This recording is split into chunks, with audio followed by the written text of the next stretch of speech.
Shalom, buenas tardes a todos, bienvenidos a una nueva charla. Shalom, Johnny, Blanca, Ale, Aníbal, Meli, Noris, Diego, Ángel, bienvenidos a todos. Vamos a dar comienzo a esta nueva charla.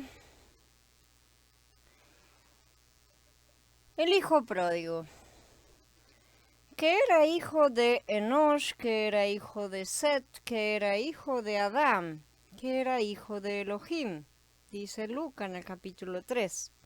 Adán, el hijo de Yahweh. Elohim tiene un pecador descarriado por hijo, y ese muchacho descarriado surgió originalmente del corazón de Elohim, fue creado por él. Fue creado de la gloria de Elohim y era una criatura radiante, y ese niño, muerto en pecado, sigue siendo el hijo de Elohim, pero es un hijo pródigo. Algunos padres pueden repudiar a sus hijos, pero el padre del hijo pródigo nunca dijo que ese muchacho descarriado no era su hijo.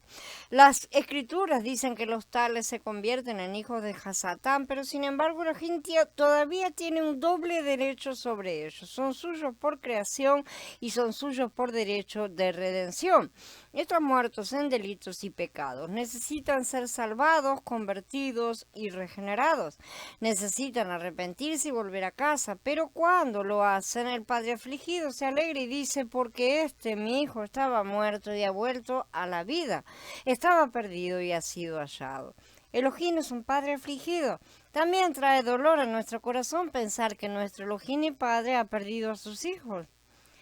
Pero a las profundidades de la depravación, la miseria, el vacío, la tristeza, el dolor, el desastre, el hijo pródigo finalmente llega, toca fondo. Es bueno para él que toque fondo, porque finalmente destruye el orgullo y la arrogancia, la independencia, la individualidad, la maldad y rebelión en su corazón. Valdría la pena nuestro tiempo para considerar con oración el significado profundo de las palabras penetrantes del profeta de Yirmeyá, que dice: tu propia maldad te castigará y tus rebeliones te reprenderán. Aquellos que suponen que la gehenna, el lago de fuego, representan la condenación eterna de los pecadores de la raza de Adán son ignorantes y no entienden nada en absoluto de las grandes leyes, propósitos y tratos del juicio de Elohim. El apóstol Shaul escribió a Timoteo acerca de dos apóstatas en la congregación. Algunos, habiendo rechazado la fe, naufragaron, de los cuales son Himeneo y Alejandro, a quienes entregué a Hasatán para que aprendan a no blasfemar. ¿Fueron estos dos réprobos entregados a Hasatán para ser atormentados para siempre en el lago de fuego? No, fueron entregados a Hasatán para que aprendan. Hasatán terminó siendo maestro. ¿Aprender qué? Aprender a no blasfemar. Debería ser obvio para toda mente pensante que tan pronto como se aprendiera la lección, estos individuos serían sacados debajo del poder de Hasatán, siendo así restaurados. El propósito de todo aprendizaje es la mejora del individuo y no su destrucción. En la parábola del hijo pródigo vemos que mientras alimentaba cerdos en el país lejano, el hijo pródigo volvió en sí. Fue la falta de comida lo que lo cambió. Su cuerpo fue hecho para necesitar comida, y así también nuestras almas han sido creadas para necesitar del alimento espiritual que solo podemos obtener del contacto con el Ruaj. El hijo pródigo estaba sufriendo los resultados de su propio egoísmo, lujuria y rebelión. Su propia maldad lo había castigado y sus rebeliones lo estaban reprendiendo. Su cuerpo estaba en agonía sin el sustento para el que fue creado. Necesitaba sustento físico realmente. Todo esto es el resultado de su pecado. El pecado puede también afectarnos físicamente. Estar sin Elohim en el mundo es la máxima desolación y desesperación de la vida. La realidad del juicio es la separación del amor, la comunión y la bendición de Elohim y el consiguiente reconocimiento de la condenación y los procesos de ira y juicio. A menudo olvidamos que Elohim no solo permite a Hasatán y el pecado y el mal, sino también los usa. Una y otra vez cuando la dificultad aparece en el camino, el hombre se vuelve hacia Elohim, hacia el Elohim que ha despreciado, ¿sí? En sus buenos momentos, en sus buenos tiempos, cuando se cree que está bien parado y tiene todo lo que necesita. Muchos soldados que lucharon en guerras pasadas encontraron que el peligro y la privación volvieron sus mentes hacia Elohim. Eso no sucedería hoy porque la humanidad ha cambiado completamente, ¿no es cierto? Pero en aquella época la gente todavía se volvía hacia su creador. Las trincheras curan el ateísmo, dicen, ¿no? Al menos lo hacían antiguamente, ¿sí? Cuando el hombre conservaba todavía vestigios de su relación con su creador. Estos cambios son provocados por presiones externas, pero eso no se debe a que Elohim coaccione al hombre, sino a que Elohim trae sobre él experiencias que cambian sus actitudes y prioridades para su bien. Elohim trae tales experiencias a los hombres no con odio vengativo, sino con amor. Es demasiado sabio para equivocarse y demasiado amoroso para ser cruel. Sus castigos son con medida y para corrección en todo tiempo. Algunos argumentan que debido a que afirmamos que los juicios de Elohim no son eternos sino correctivos, enseñamos una redención del infierno. Nos acusa de creer que el infierno puede lograr en un hombre lo que la misericordia y la sangre de Yeshua no pudieron lograr. Hace muchos años, Charles Finney, respetamos su ministerio, fue un gran predicador realmente, se opuso a la enseñanza de la salvación definitiva de todos mediante el ridículo. Finney era un maestro de las acusaciones y dijo que aquellos que fueran salvos después de que terminara esta era de gracia cantarían sin cesar gracias al infierno que nos salvó con nuestro propio sufrimiento. ¿Cuánto peso tiene esta crítica? Era un predicador muy reconocido. Es una verdad maravillosa que solo Mashiach puede salvar. No hay otra manera. Nunca sería a través de un tiempo de purificación que el hombre será salvo, sino que a través de esa corrección y purificación aprenderá y aceptará la salvación que Yeshua proporciona. Este tipo de ridicularización ha sido muy utilizado en muchos tipos de cosas y no corresponde y tenemos que tener mucho cuidado con esto porque podemos hacer caer a muchos. Este hombre era un predicador muy conocido, como digo, y tenía gran influencia sobre mucha gente. Hay una cosa que debe resolverse antes de que cualquier hombre pueda venir a Mashiach y ser salvo. La rebelión del hombre debe ser eliminada. Su orgullo, su confianza en sí mismo, la terquedad, confianza en las cosas, los placeres que condenan y alejan a Elohim, todo tiene que ser quebrantado. El problema es que la mayoría de los cristianos solo han aceptado la salvación, o sea, la puerta de entrada, pero no el camino de santificación, que es la purificación para santidad.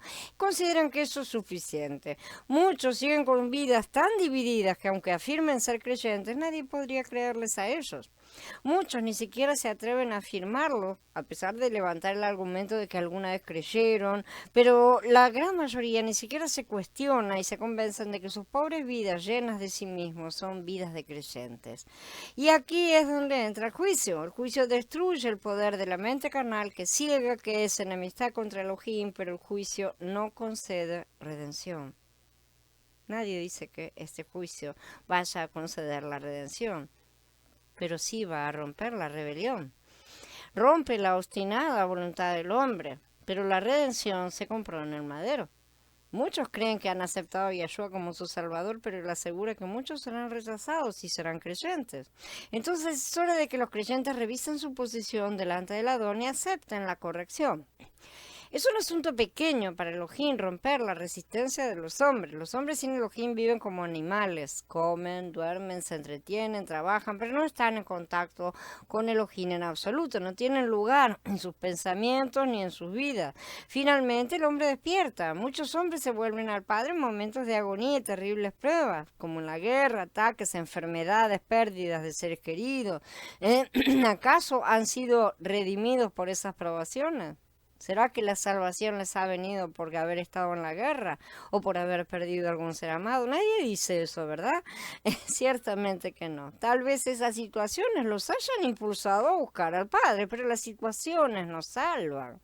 De la misma manera, un periodo de corrección como reemplazo de un infierno eterno no salvará a nadie, pero sí dispondrá a muchos, a todos en realidad, a aceptar a Yeshua. Y esta corrección no tiene nada que ver con la terriblemente malvada y sádica imaginería de los infernalizadores. Ahora bien, el hijo pródigo no quería estar en su casa, él se marchó de ahí. Finalmente, el único refugio que le vino a la mente fue esa casa despreciada. Nadie lo obligó a regresar tampoco. Él mismo descubrió su propia necesidad al haberla despreciado junto con el tratamiento amoroso de su padre. Pero no quiso regresar hasta que se le acabó todo el dinero y empezó a alimentar a los cerdos, ¿no es cierto? Y consecuentemente tener que comer la misma comida. Las circunstancias tuvieron que amontonarse en su vida, lo que lo llevó a llegar al lugar donde eligió levantarse e ir al Padre. El corazón del Padre está llamando, llamando, llamando a sus hijos descarriados, vengan a mí. Mucho antes de que el hijo pródigo, ya no con ricas túnicas, sino harapiento, pobre, todo sucio, lleno con hambre, se acercó completamente al Padre, ¿no es cierto? Comenzó el camino de regreso y el Padre lo vio venir desde lejos de una forma nada que ver cómo había ido. ¿Será que el padre lo iba a rechazar? No debería decir algo como le di su porción y él se la gastó en toda una vida desenfrenada, ahora que se las arregle. No, de ninguna manera. El padre lo vio de lejos, corrió, se echó sobre su cuello, lo besó sin hacer caso de su inmundicia y sus harapos. El padre interrumpió sus palabras cuando le estaba pidiendo perdón, ¿sí? Después el hijo confesó el pecado, el deseo de no ser ya tratado como hijo porque no se sentía merecedor, sino de llegar a ser esclavo en la casa del padre, que era lo que le correspondía por el pecado que había cometido de despreciar al padre, de dilapidar toda la fortuna y todo lo que había hecho. Así también nuestro Padre corre a nosotros cuando un pecador se arrepiente y se vuelve a Él. Pero Elohim, que es rico en misericordia, a causa de su gran amor con que nos amó, aun estando nosotros muertos en delitos, nos dio vida juntamente con el Mashiach. Por gracia son ustedes salvos. Entonces, ¿por qué deberíamos ser esclavos de Hasatán, del pecado, de la muerte y del infierno? El padre tomó a su hijo y lo besó. Le dijo a los sirvientes que trajeran la mejor túnica y el anillo de sello que lo convertía en controlador de la propiedad de su padre. Le dijo que sacaran los instrumentos musicales y los bailarines, que se regocijaran y se alegraran. Traigan el ternero cebado y mátenlo, comamos y alegrémonos, porque este hijo mío estaba muerto y ha vuelto a vivir, estaba perdido y lo hemos hallado. Y comenzaron a festejar. Siempre que el juicio haya hecho su trabajo, cada vez que un hombre vuelve a sí mismo y dice volveré a casa, cada vez que decide me levantaré e iré a mi padre y diré a mi padre, he pecado contra el cielo y ante ti ya no soy digno de ser llamado tu hijo. Entonces el Elohim y Padre grande y eterno tomará a ese hombre manchado de pecado inmundo como es en ruaj, en alma y en cuerpo, y lo hará más blanco que la nieve. La pregunta ahora es, dado que ya hemos aprendido que el hombre no tiene en sí mismo la capacidad de libre albedrío para elegir por el Padre, ¿qué es lo que lo ha conducido de regreso a casa? Pues sí, señores, y todos hemos recorrido este camino de probaciones, de tribulaciones y tentaciones, de tropiezos y de caídas, una detrás de la otra, cada vez más hondo, hasta tocar fondo, hasta comer la comida de los cerdos, para volver en nosotros mismos y decidir volver a casa.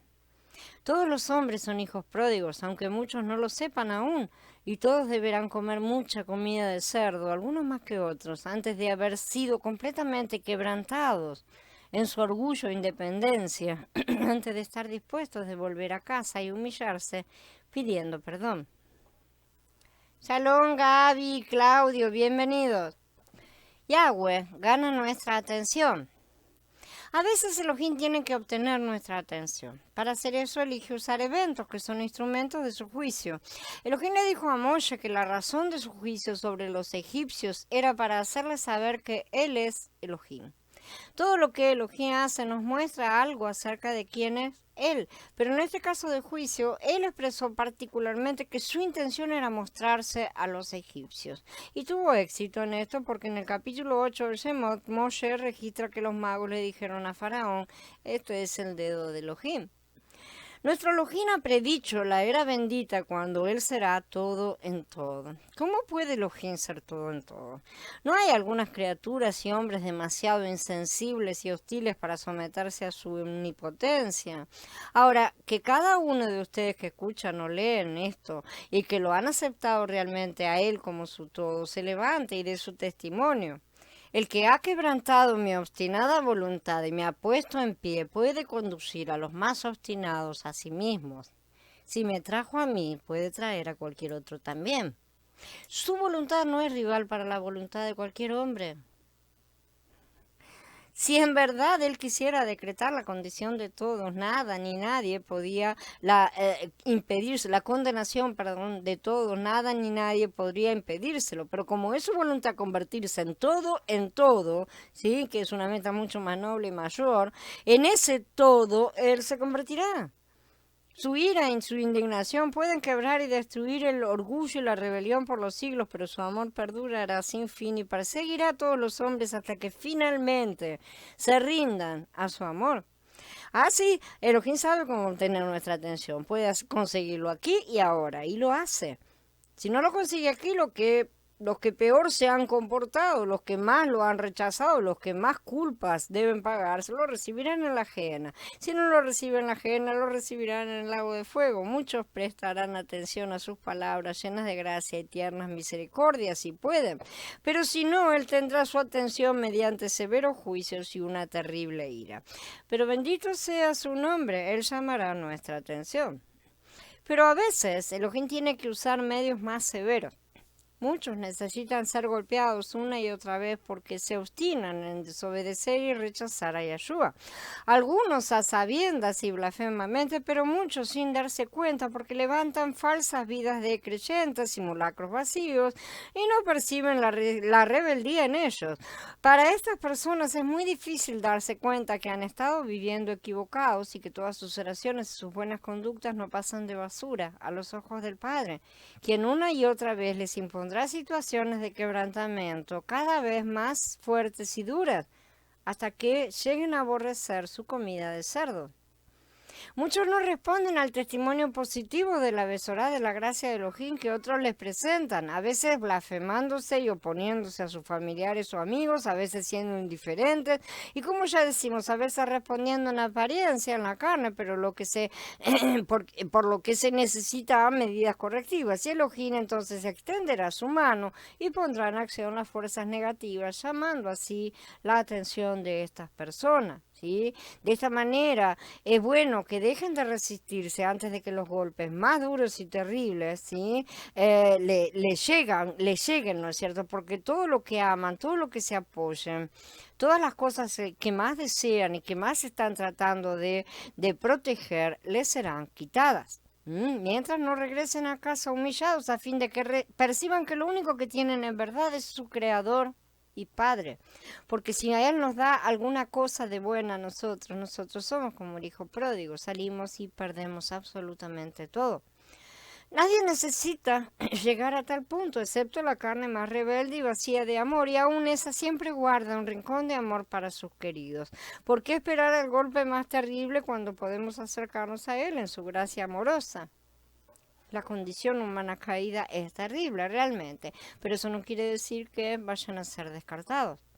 Sería muy sencillo llenar este libro con ejemplo tras ejemplo de las escrituras que proclaman en voz alta e inequívocamente la naturaleza y los propósitos de todos los juicios de Elohim, desde el destierro de Adán y Jabá del hermoso jardín del Edén, ¿no es cierto?, en Bereshit, hasta la gehenna ardiente del lago y el de fuego en Gitgalut, ¿no? Pero quisiera señalarles brevemente una ilustración clara y positiva que salió de los labios de nuestro Adón.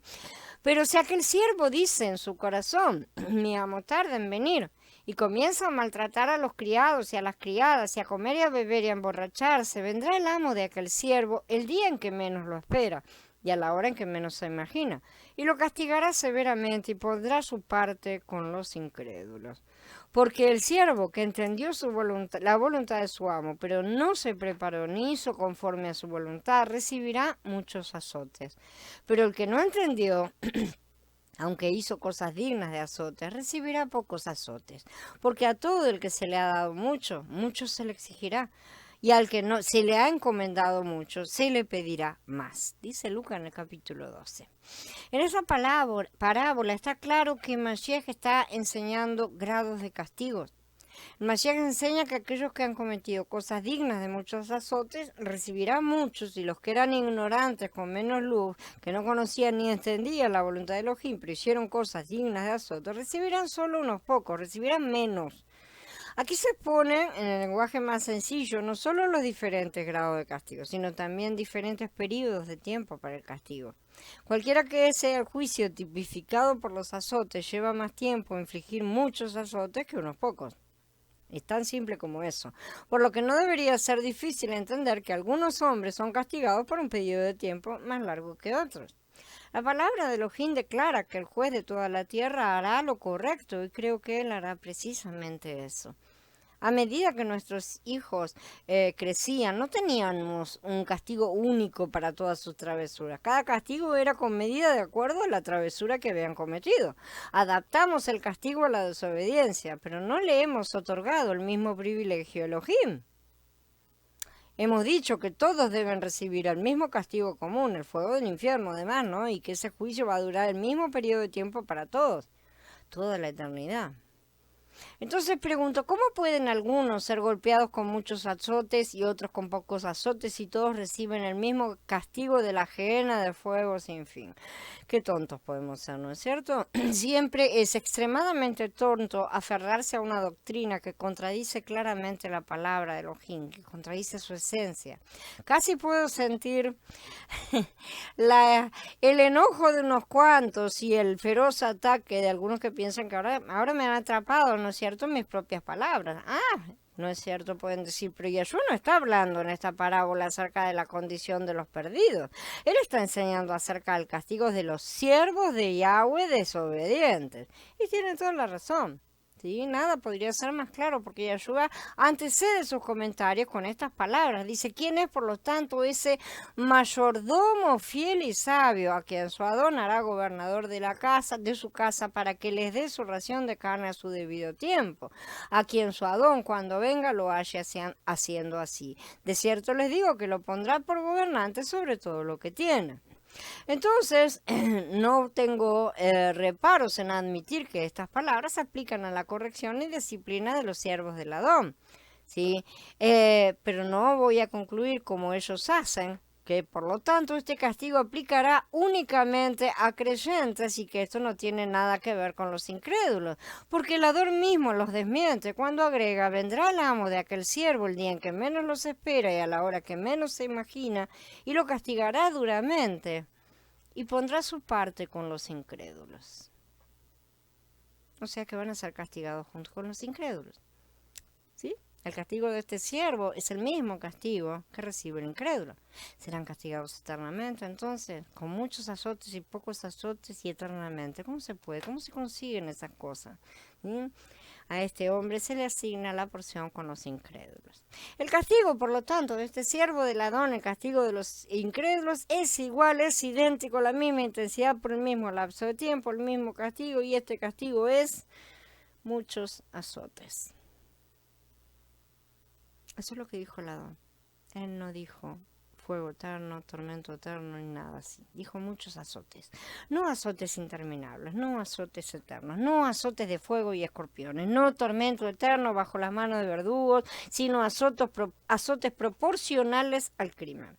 ¿De qué juicio preciso habla nuestro Adón cuando manda asignarle su porción con los incrédulos? ¿Cuál es la porción de los incrédulos? Escuchen, pero para los cobardes e incrédulos tendrán su parte en el lago que arde con fuego y azufre, que es la muerte segunda. Dice en Gilgalú 21:8.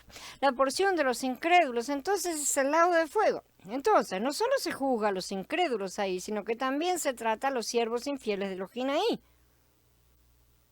Ahora muchos van a tener que revertir sus pensamientos, sí, a menos que quieran mandar ahí también a los que antes no querían.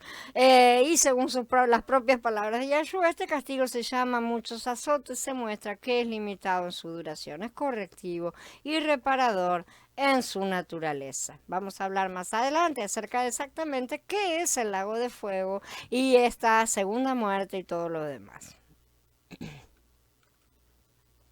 El bautismo de fuego. La forma más inmediata en la cual podemos experimentar el fuego de Elohim es por el bautismo de fuego.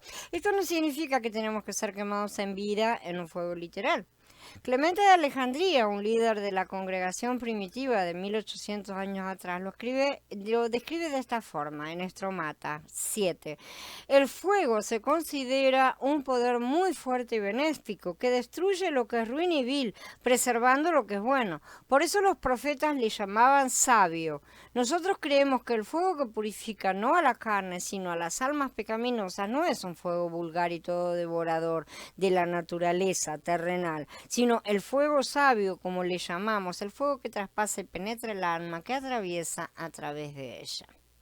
En otro lugar también describe estos juicios de fuego y dictámenes de parte de Elohim como disciplinarios y que libertan, que guían a la conversión.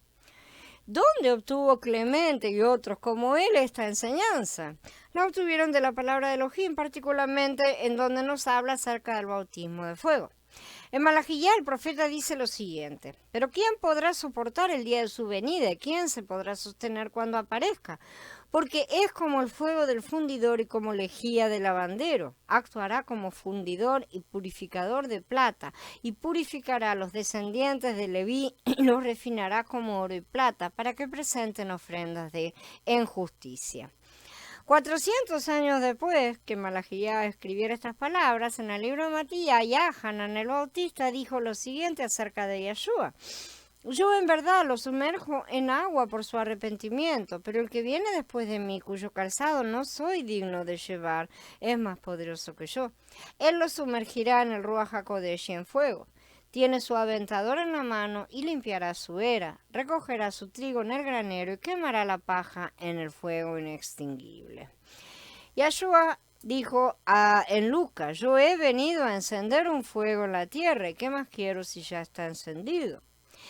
No existe ninguna copia, ningún documento archivado que registre que cuando vino Yeshua 2000 años atrás, 2000, más de 2000, ¿no es cierto?, hubiera quemado a alguien con el fuego. Yo no me enteré nunca. Él tampoco mandó que bajara fuego del cielo sobre sus enemigos. Sin embargo, su ministerio quemó la hojarasca del corazón del pueblo, mayormente en el corazón de los discípulos y los enviados. No fue un fuego literal, fue un fuego espiritual el que probó la fe de ellos. Esta es la forma en la cual Elohim siempre ha refinado a su pueblo, separando las impurezas y el residuo de metales de oro. Es la forma en que Elohim remueve la paja del trigo en nuestros corazones.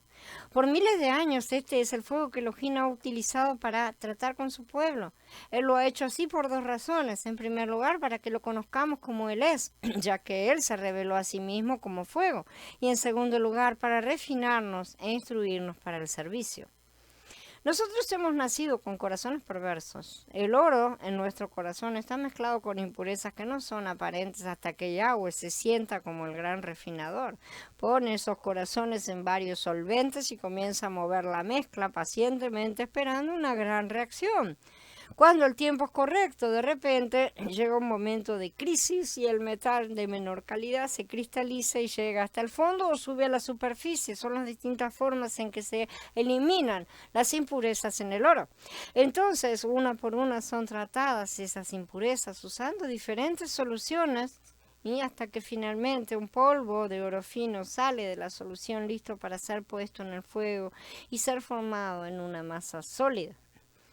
Cuando las personas se enfrentan a la adversidad, muy seguido parten en busca de sus pastores para que les expliquen la razón por la cual Elohim ha permitido todas esas cosas.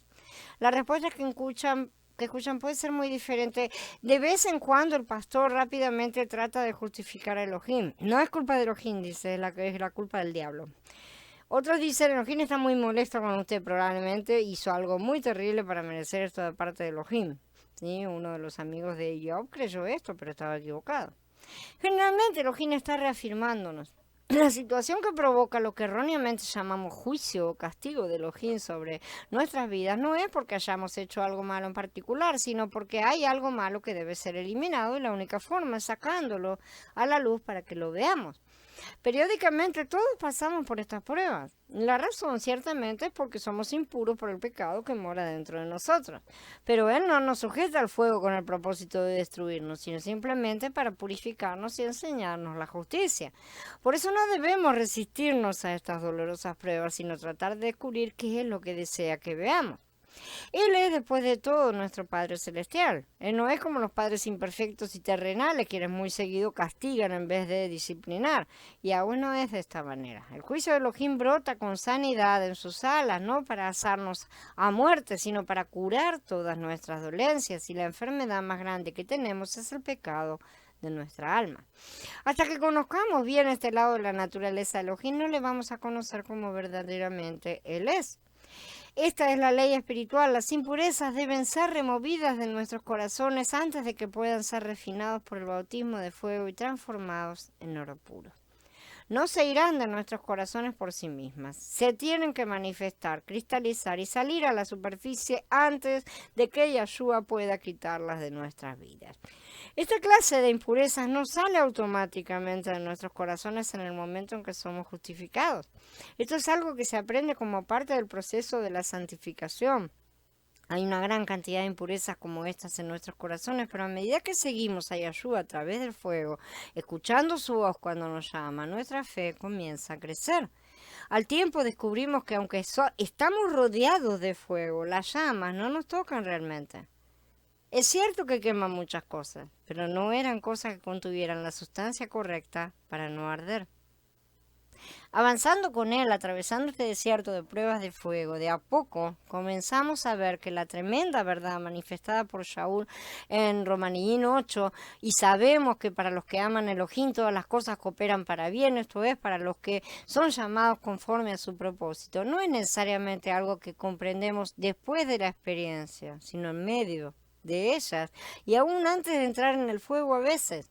Eso nos da la fuerza para atravesar el fuego con alegría, nos da el poder de cantar en medio de las tribulaciones. Como a medianoche, Shaul y Sila estaban orando y cantando himnos a Elohim, mientras los presos escuchaban. Entonces de repente sobrevino un fuerte terremoto, de manera que los cimientos de la cárcel se sacudieron. Al instante todas las puertas se abrieron y las cadenas de todos se soltaron. No importa lo ardiente del fuego, no importa lo desolado o triste que esté el desierto a nuestro alrededor, el sol de justicia nacerá y en sus alas vendrá la sanidad. El poder de Elohim formará el oro puro, ya que la palabra hablada entre el fuego no regresará vacía, sino que cumplirá el objetivo para el cual fue enviada. Tenemos el ejemplo de Moshe.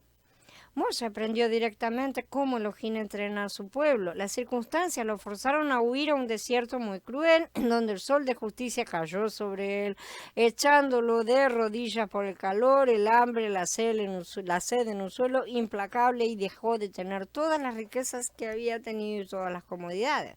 Durante los siguientes 40 años, Moshe se enfrentó a muchas circunstancias adversas, las cuales le enseñaron en numerosas situaciones imposibles a depender de Elohim.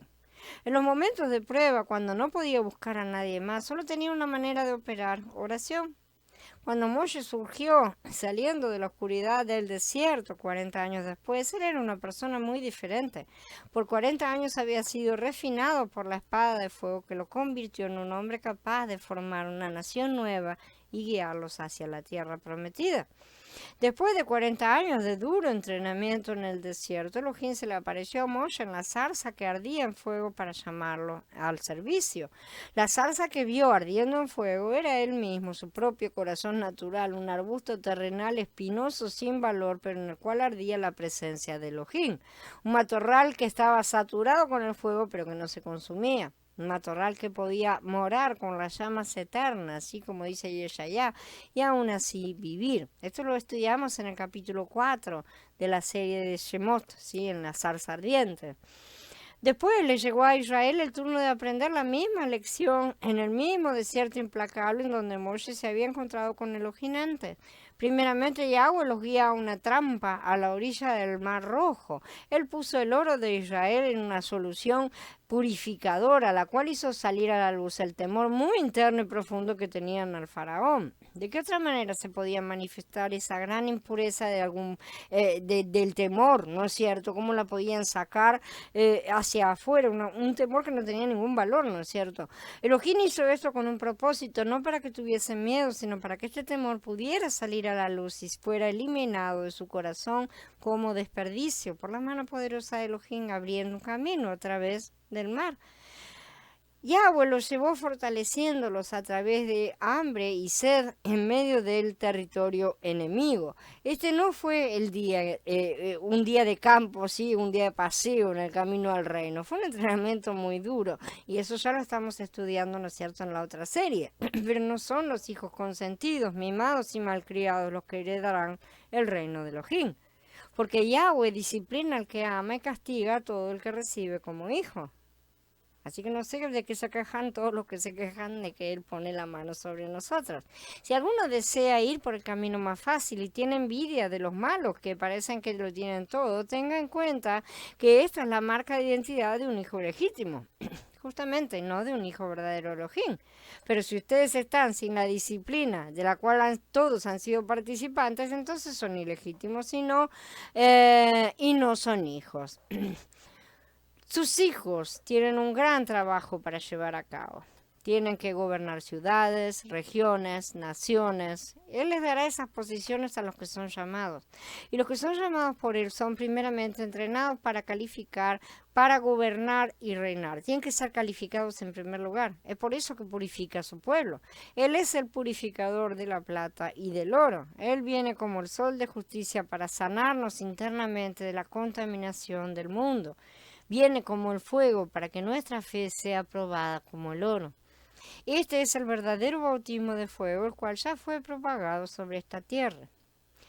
El juicio corrector purifica entonces al pecador. Mientras más estudiamos la ley de Elohim, principalmente el espíritu que está detrás de la ley, somos sin duda alguna conmovidos por la sabiduría y el amor de su autor.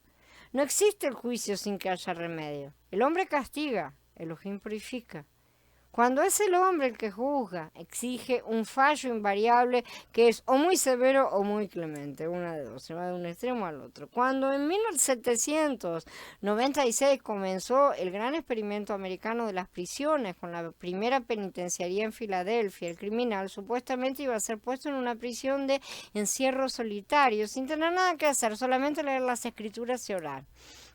Después se crearon los reformatorios bajo una teoría diferente. Pero si a simple vista meditáramos en el sistema de prisiones de hoy en día, sería suficiente para darnos cuenta que no reforman ni crean en el hombre ningún tipo de arrepentimiento. Aquellos criminales que cambian su forma de vida lo hacen a pesar del sistema de prisión. Es un camino muy difícil, sin embargo, porque como no han podido pagar realmente sus deudas, o sea, no han podido trabajar para devolver y pagar el doble de aquello que han robado o quitado o lo que sea, no han sido totalmente perdonados, entonces nunca vuelven totalmente a recuperar los derechos como ciudadanos y son detenidos continuamente impotentes, estorbados para obtener un medio de vida decente, aun si en los casos de estar completamente arrepentidos, de personas que realmente se han arrepentido de lo que cometieron. Esta es la ira del fuego humano. Castigo sin purificación. Los gastos para conseguir justicia son exorbitantes solamente para destruir totalmente o parcialmente al pecador. En los próximos capítulos, en las próximas charlas, vamos a estudiar la naturaleza del lago de fuego en Gitgalut, ¿sí? El cual quema con fuego y con azufre. Vamos a ver que Yeshua ya había encendido ese fuego aquí en la tierra. Él llegó como fuego, acompañado de un bautismo de fuego. Continúa siendo como fuego para todos aquellos que le siguen hasta el crisol, ¿sí? El que resiste la acción del fuego. Y está pronto a venir de nuevo como fuego, como él mismo lo ha anunciado. Bien, habiendo terminado, vamos a dar por terminada la charla. Les agradezco por la presencia. Abba siga bendiciéndolos, siga mostrándoles todas estas cosas que lo útil que es todo esto para nuestra liberación mental de tantas mentiras y engaños y sobre todo traiga mucho crecimiento en vida. Shalom a todos hermanos.